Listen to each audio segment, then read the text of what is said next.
Бүгдээрээ сайн байцгаана уу? Бүгдэнд энэ өдрийн мэндийг хүргэе. Иохан 11-р бүлгээс ойлгосон зүйлээ даруугаар хуваалцъя. ертөнцийн эзэн минь ээ, баярлалаа. Та өөрийн үгийн өмнө намайг авч ирсний төлөө талархаж байна. Та өөрийн үгийн өмнө намайг даруусгасны төлөө талархаж байна эзэн минь. Та өөрөө удирдах байгаагийн төлөө талархаж байна. Харин энэ цаг эхнээс нь дуустал удирдах надтай хамт байх болтугай. Таны ариун нэр алдарш болтугай гэж эзэн Есүс Христийн нэрээр гуйж байна. Амен. За энэ бүлэг дээр Лазарын тухай гарч байна. Бетаны Лазар гэгч хүнд өвчтөй байхад нь түүний хоёр дүү болох Марта, Мария нар нь Есүс рүү хүн илгээгээд дотны амд чинь өвчтөй байна гэж хэл дуулгахад Есүс тэднэр дээр очиход Лазар аль хэзээ өгсөн байна. Харин Есүс очиод Лазарыг дахин амьлуулж байгаа тухай гарч байна. За 38 дугаар ишлэл дээрээс Есүсийн сэтгэл ихэд хөдөлсөөр Лазарын булшин дээр хурж ирлээ. Тэр нь хадны хонгол бөгөөд аманд нь том үхэр чулуу тавьсан байв. Есүс хүмүүст хандан "За одоо энэ чулууг зайлуулах дүн" гэхэд нь нас барсан хүний бүсгүй дүү Марта "Их эзэн минь 4 хоногийн өмнө нас барсан хүн үдээд өмхээрсэн бидтэй" гэж хэллээ. Есүс хараад нь "Хэрв чи итгэвэл ертөнцийн эзний агуу их хүч чадлыг үзнэ гэж би хэлсэн биш үү" гэхэд нь хүмүүс чулууг зайлуулжээ. Есүс дээш хараад "Эцэг минь ээ, хүсэлт гуйлтыг минь сонсон тандаа би талархаж байна. Миний үгийг үргэлж сонсдог болохыг тань би мэднэ. Харин үнэхээр та намайг илгээсэн болохыг энэ хүмүүс ойлгож итгээсэй гэж хүссэндээ л би тэдний төлөө энэ үгийг хэллээ" гэв. Амен. Энэ үгийг хэлэнгүүтээ Есүс маш өндөр дуугаар "Лазараа гараад ирэх дүн" хэмээн хашгирчээ. Тэгтэл аль хэдийн нас барсан тэр хүн хадан булшнаас гараад ирэв. Түүний гар хөл нь оршуулах үед ороосон боолттой бөгөөд толгой нь бас майланган нэхэмлээд боолттой байжээ. Есүс тэнд байсан хүмүүст хандан "За одоо боолтыг нь тайлаад түүнийг чөлөөлсүгэ" гэв. Амен. За энэ дээр маш гайхамшигтай үйл явдал болж байна. Лазарыг үхээд 4 хонсон байсныхан дараа Есүс очоод түүнийг дахин амьлуулж байгаа тухай гарч байна. Есүс энэ дээр яг юу хийсэн чинь, ямар үйл явдлыг хийсэн чинь Лазар дахин амьдсан бэ? Есүс Бурхан аав руугаа хандан залбирсан байна.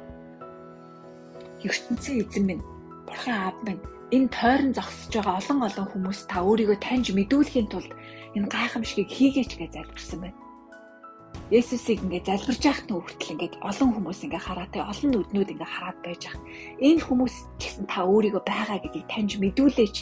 Таны нэр алдарших болтугай гэж залбирахад тэнд гайхамшиг болсон байна. Тэгээ Есүсийн тухайн үед хийж байгаа энэ залбирал өнөөдөр ч гэсэн миний итгэлийн амьдралд хийж болохоор Есүс бас өвлүүлэн үлдээсэн байгааг өнөөдөр надад бас дахин сануулж байна л да. Тэгээ Есүсээс энэ залбирлыг өвлж авсан би зүгээр л ингээд залбирах ёстой, залбирал гэж юм байдаг гэдгээс гадна Есүс бидэнд энэ залбирлыг өөрөө өвлүүлж өгсөн. Энэ залбирал гэдэг зүйл Есүсээс ихтэй байгааг нь би эндээс ингээ харахтаа бүх алдрыг бас Бурханд өргөж байна би. Тэгээ яг үнэндээ гэж хэлэхэд миний амьдрал тохиолдсон тэр гайхамшигтай зүйлс ихэнх нь миний залбирал байна. Эсвэл миний төлөө залбирж исэн хэн нэгний минь найз нөхдийн минь сүм цуглааны итгэгчдийн минь залбирлаар дамжуулан л орж ирсэн. Тэрнээс ш зүгээр л залбираагүй, юу ч хийгээгүй ингээ байж хат надад өгөгдсөн зүйл бол биш. Энэ залбирлаар дамжуулан маш олон гайхамшигтай зүйл болсон. Тэгээ би нэг ингээ харахтаа үнэхээр цаашдаа залбирах илүү их урам хүчийг ингээ авч байна. Тэгээ Есүс ингээд тэр хоёр дүү нь анх Лазарыг ингээ өвчтөй байна гэд хэл дуулгахад Есүс хүлээж авч байгаа нь энэ бол үхэлд хүргэх тийм өвчин биш ээ. Энэнгээр дамжуулан Бурхан аавын нэр алдаршихын төлөө юм аа. Бурханы нэр алдаршихын төлөө юм аа гэж хэлж байсан. Тэгээд Есүс бол тохиолдож байгаа тэр үүсэж байгаа тэр хүнд нөхцөл байдал, тэр өвчин бүх зүйлдээ тохиолдож байгаа зүйлдээ харж байгаа хандлага нь болохоор энэ бол Бурхан аавын нэр алдаршихын төлөө юм аа.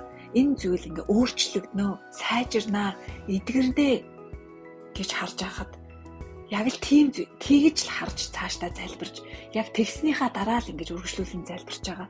Тэг би эндээс ингээ харахтаа би ч гэсэн юмыг ингээд залбирлын сэдв ингээд нүдэнд харагдаж байгаа, ингээд эзний сануулж байгаа, ариун сүнснээ сануулж байгаа тэр зүйлсийг болвол зөвхөн бурханд зүгээр л яг л байгаа нөхцөл байдлаар нь ямар ч нэмэлтгүй, ямар ч хачирлахгүй, уран цэцэн болгохгүй зүгээр л би бурхан авда яг тэр байгааг нь онж, яг тэр хэлэх зүйлийг нь залбирах зүйлийг нь гаргаж хэлж яах нь л яг залбирлын яг гол утга учир гэдгийг би эндээс бас дахин санаж аваад сууж ийн.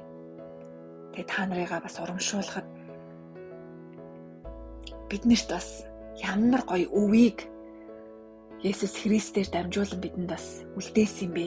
Энэ өвийг бас яг өв чигээр нь ингэж хадгалж залбиралт илүү их гоё баяр хөөртэйгээр бурхан авдаа залбирлахгүй л да мэдүүлцгээе гэж бас та нарыгаа уриалж байна.